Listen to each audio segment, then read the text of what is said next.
इस वीडियो में हम देखेंगे कि फ़ोल्डर स्ट्रक्चर या ओयूज़ को हम किस तरह से मैनेज कर रहे होंगे, ठीक है?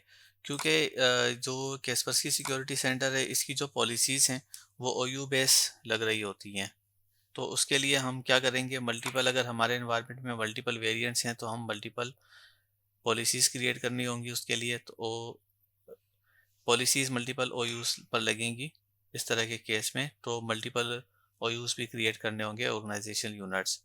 सबसे पहले हमारे पास यहाँ एक फ़ोल्डर आता है, ओयू आता है जो कि मैनेज डिवाइसेस कहलाता है, ठीक है? इसके हायरार्की में हम मज़ीद ऐड कर सकते हैं, ठीक है? जैसे अब मैं यहाँ पर आता हूँ, सबसे पहले मैं आपको इसका सेक्शन का ओवरव्यू करवा देता हूँ, क्योंकि ये जो बार है ये आपको हर जब भी आप किसी ओयू पर क्लिक करके करेंगे तो आपको ये नज़र आएगा। तो इसकी एक्सप्लेनेशन पहले हो जाती है, मैं आपको करा देता हूँ। Move unassigned devices to group. इस फंक्शन इस फीचर का फंक्शन ये होता है कि ये आपके पास जो भी डिवाइसेस अनअसाइन्ड के ओयू में आई हुई होती हैं, उसको मूव करने के लिए यूज़ होता है। इंस्टॉल एप्लीकेशन, इसका ये है कि क्योंकि यहाँ से हम रिमोट इंस्टॉलेशन भी कर सकते हैं, तो ये ऑप्शन इसके लिए काम आएगा। सर्च से क्या होगा कि अगर हम सर्च करेंगे तो यहाँ हमारे पास ये सर्च वाली विंडो खुल जाती है, जिसमें हम मुख्तलिफ पैरामीटर्स के थ्रू यहाँ सर्चिंग कर सकते हैं। रीसेट वायरस काउंटर अगर हम ये करेंगे, इससे ये होता है कि जो आपके डिवाइसेस पर वायरस काउंटर आया हुआ होता है, ये उसको रीसेट कर देता है। अगर हमें कोई रिपोर्ट जनरेट करनी है, व्यू रिपोर्ट्स ऑन थ्रेड, तो हम यहाँ से कर सकते हैं। न्यू ग्रुप, इससे ये होगा कि जो हम ग्रुप्स क्रिएट करते हैं वो यहाँ से होंगे, जो हम इस पर अभी करेंगे, ठीक है? मगर इससे पहले मैं आपको ये एक्सप्लेनेशन कर रहा हूँ ताकि आपके लिए फिर आगे जाके काम आसान रहे। ऑल टास्क में हम आएंगे तो इसी तरह के ही ये जो ऑप्शंस ऊपर नज़र आ रहे हैं, और उसके साथ कुछ एडिशनल भी मिलेंगे, जैसे move unassigned device to group, installation, ये सर्च, रीसेट वायरस काउंटर और रिपोर्ट्स ऑन थ्रेड्स। ये आपको ऊपर नज़र आ रहा था। न्यू ग्रुप स्ट्रक्चर जो है, ये एक इसमें नया फीचर ऐड हो रहा है, ठीक है? Force synchronisation. New group structure में ये होता है कि अगर मैं अपना ये जो स्ट्रक्चर मेरा बना हुआ है और यूज़ का, इसको मैं रीस्ट्रक्चर करना चाह रहा हूँ या उसमें कोई एडिशन करना चाह रहा हूँ, जैसे मैं आपको दिखा देता हूँ। एक्टिव डायरेक्टरी के हिसाब से अगर मैं स्ट्रक्चर करना चाह रहा हूँ, create group structure based on domain structure भी कर सकते हैं। और अगर अगर कोई फाइल स्ट्रक्चर की आपकी बनी हुई है, जैसे हायरार्की आपने बनाई हुई है, तो उसके थ्रू भी हम यहाँ पर ऑप्शन ये ले सकते हैं, ठीक है? तो ये वाला जो फंक्शन ऊपर नज़र आ रहा था आपको, मैं दोबारा वही आ जाता हूँ ऑल टास्क में। न्यू ग्रुप स्ट्रक्चर, तो ये उसके लिए यूज़ होता है। फोर्स सिंक्रोनाइजेशन का फीचर ये है कि अगर आप अपनी डिवाइसेस को इस वक्त फोर्स सिंक करवाना चाहते हैं, वैसे बाय डिफ़ॉल्ट इसका जो नेटवर्क एजेंट के थ्रू हम सेट भी कर सकते हैं कि सिंक किस टाइम होना चाहिए वर्क स्टेशन को सर्वर से, और उसका डिफ़ॉल्ट टाइम 15 मिनट्स का होता है। अगर हमने पॉलिसी लगाई है या हमने कोई स्टेप परफॉर्म किया है और हम चाह रहे हैं कि उसका अभी ही स्ट्रेचर डिवाइसेस जो है अभी ही सिंक हो जाएं, तो उसके लिए हम ये फोर्स सिंक यूज़ करते हैं। शो मैसेज में का फीचर ये होता है कि अगर आपके पास जो एंड पॉइंट्स हैं उसको आप कोई शो मैसेज कराना चाहते हैं इनको, तो आप यहाँ से करेंगे, इस पर ऑप्शन पर जाएंगे, तो यहाँ क्या होगा कि आप यहाँ पर एक मैसेज लिख देंगे, नेक्स्ट नेक्स्ट करेंगे, तो होगा क्या कि ये जो आपका मैसेज होगा, ये उन डिवाइसेस पर, उनको जो एंड यूजर्स हैं उनकी डिवाइसेस पर एक पॉपअप आ जाएगा, और ये डिवाइस जो आपने यहाँ मैसेज टाइप किया है ये उनको नज़र आएगा। इस फीचर का काम ये है, ठीक है? व्यू में आते हैं, ये है move device to advance folder. अगर हम ये करेंगे तो इससे ये होगा कि ये जो हमारा मैनेज डिवाइस का फोल्डर है, ये एडवांस फोल्डर जो जो नीचे ये वाला सेक्शन है, इसमें मूव होकर आ जाएगा।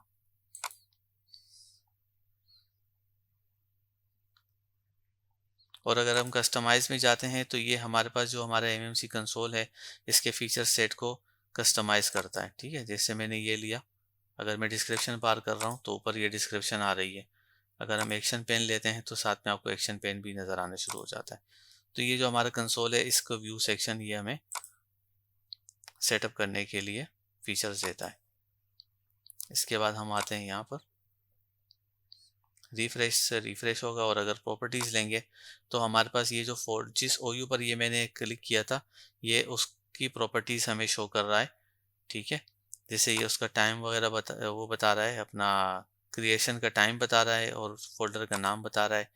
और इसमें एक फीचर होता है notify the administrator if the device has been inactive for longer than number of days, और remove the device from the group if it has been inactive for longer than number of days.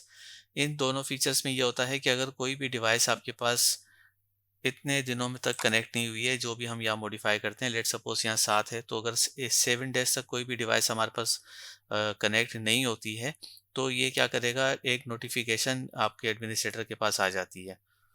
ठीक है, मैं आपको इसके दिखा भी देता हूँ कि ये नोटिफिकेशन कहाँ आती है। और ये remove the device from the group, इससे ये होगा कि अगर 60 दिन तक कोई डिवाइस हमारे पास यहाँ पर नज़र, हमारी डिवाइस जो है वो हमारे सर्वर से कनेक्ट नहीं हुई, तो ये डिवाइस जो है ऑटोमेटिकली अपने ग्रुप से जो ये ओयू है जिस पे हम अभी हैं, उस ओयू से जो है उसको रिमूव करके अनअसाइन के फोल्डर में मूव कर देगा। पहले मैं आपको इसका बता देता हूँ नोटिफाई द एडमिनिस्ट्रेटर का, कि ये कहाँ पर आ रहा होता है। ये आपको यहाँ पर नज़र आ रहा होता है, मैं साथ साथ बता रहा हूँ आपको। यहाँ पर आपको नज़र आ रहा होता है, इस मैनेजमेंट स्कीमा में जो है ना, ये ऑप्शन आपको नज़र आ रहा होता है जब ये, अगर कोई डिवाइस इतने दिनों तक कनेक्ट ना हो तो। मैं दोबारा प्रॉपर्टीज़ में आ जाता हूँ। ये डिवाइस का स्टेटस का मैंने बता दिया आपको। उसके बाद ऑटोमेटिक इंस्टॉलेशन।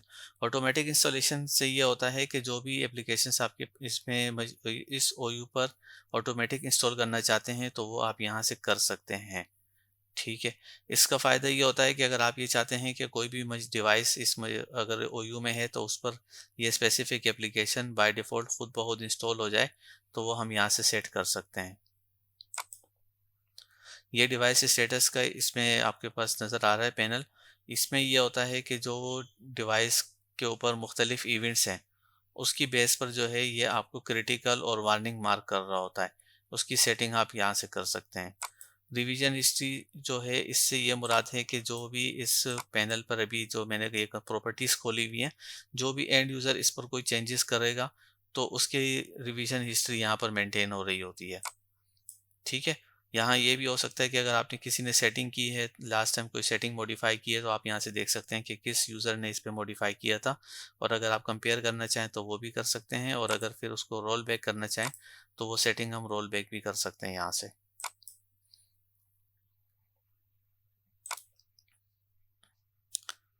ठीक है, यहाँ तक मैंने आपको इसका सबका ओवरव्यू करवा दिया। अब हमारा जो मेन गोल था इस वीडियो का, वो ये था कि हमें यहाँ पर ओयूज़ क्रिएट करने हैं मुख्तलिफ।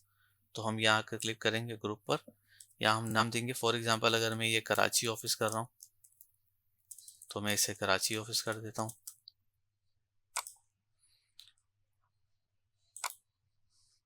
और अगर मैं अभी मज़ीद इसमें करना चाहूँ लाहौर ऑफिस,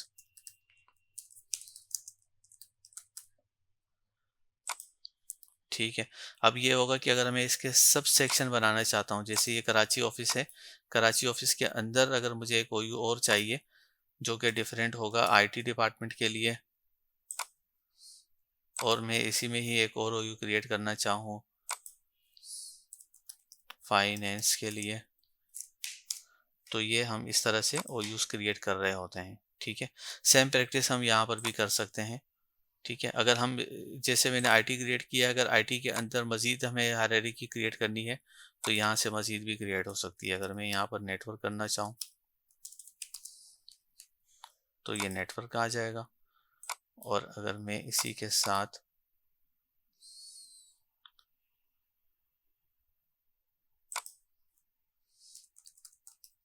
सिक्योरिटी को करना चाहूँ, तो वो भी आ जाएगा। ठीक है, इस तरह से हम हायरार्की कर सकते हैं, इसकी बना सकते हैं। ये कराची ऑफिस का ओयू आ गया, और उसके साथ जो है फाइनेंस का सेक्शन, उसके बाद आईटी, आईटी के अंदर भी सब सेक्शंस, उसके अंदर मज़ीद अगर हम सब सेक्शन बनाना चाहें, तो यहाँ से ये हम क्रिएट कर सकते हैं। एक तरीका तो ये था। दूसरा तरीका इसमें एक्टिव डायरेक्टरी का होता है। अगर हम एक्टिव डायरेक्टरी के थ्रू लेकर आना चाहते हैं, ये जैसे कि मैं अभी यहाँ मैंने अपनी एक एक्टिव डायरेक्टरी यहाँ पर टेस्ट वाली अपनी यहाँ मूव की हुई है, इनके साथ इंटीग्रेट की हुई है। उसका तरीकाकार ये होता है कि आप यहाँ आएंगे, किसी भी ओयू में क्लिक करेंगे। लेट सपोज मैं यहाँ मैनेज डिवाइसेस पर आता हूँ, यहाँ से आके मैं क्लिक करता हूँ न्यू ग्रुप स्ट्रक्चर। अब मुझे अगर एक्टिव डायरेक्टरी का जो मेरा स्ट्रक्चर है, मैं चाह रहा हूँ कि वही स्ट्रक्चर यहाँ पर आ जाए। तो उसके लिए मैं यहाँ पर आके अपनी एक्टिव डायरेक्टरी को करूँगा, अपना एक्टिव डायरेक्टरी में अपनी यहाँ पर सेलेक्ट करूँगा। ठीक है, ये मेरी एक्टिव डायरेक्टरी आ गई है SNL। इसके अंदर से अगर मैं किसी स्पेसिफिक OU को लेना चाहता हूँ तो वो भी हम यहाँ से उठा सकते हैं। ठीक है, मैं सारे को ही उठा लेता हूँ। तो ये पूरा स्ट्रक्चर जो है ये मेरे पास उठकर आ जाता है। और फिर साथ में ये एक ऑप्शन यहाँ पर है, मूव डिवाइसेस। मूव डिवाइसेस से ये होगा कि अगर इनमें किसी में कोई डिवाइसेस हैं तो वो डिवाइसेस भी यहाँ इसके साथ मूव होकर आ जाएं। तो ये भी हम यहाँ से कर सकते हैं। ठीक है, अगर हम डिवाइसेस नहीं मूव करना चाहते हैं, हम चाहते हैं कि सिर्फ स्ट्रक्चर आ जाए, फोल्डर का जो OUs का जो स्ट्रक्चर एक्टिव डायरेक्टरी पर बना हुआ है, यही स्ट्रक्चर मेरे पास यहाँ फेच होकर आ जाए, डिवाइसेस जो हैं उसके अंदर की साथ में फेच होकर ना आए, तो हम ये अनचेक कर देंगे। ठीक है, मैं इसको फिलहाल चेक कर देता हूँ। तो इस तरह से क्या होगा कि ये जो हमारे एक्टिव डायरेक्टरी का स्ट्रक्चर है वो यहाँ पर हमारे पास इसने पूरा फेच कर लिया है। क्योंकि ये मैंने अभी मल्टीपल अटेम्प्ट्स की हुई हैं, तो आपको यहाँ पर ये 2 दफ़ा नज़र आ रहा होगा। ठीक है, ये इसका तरीकाकार था OUs को स्ट्रक्चर करने का।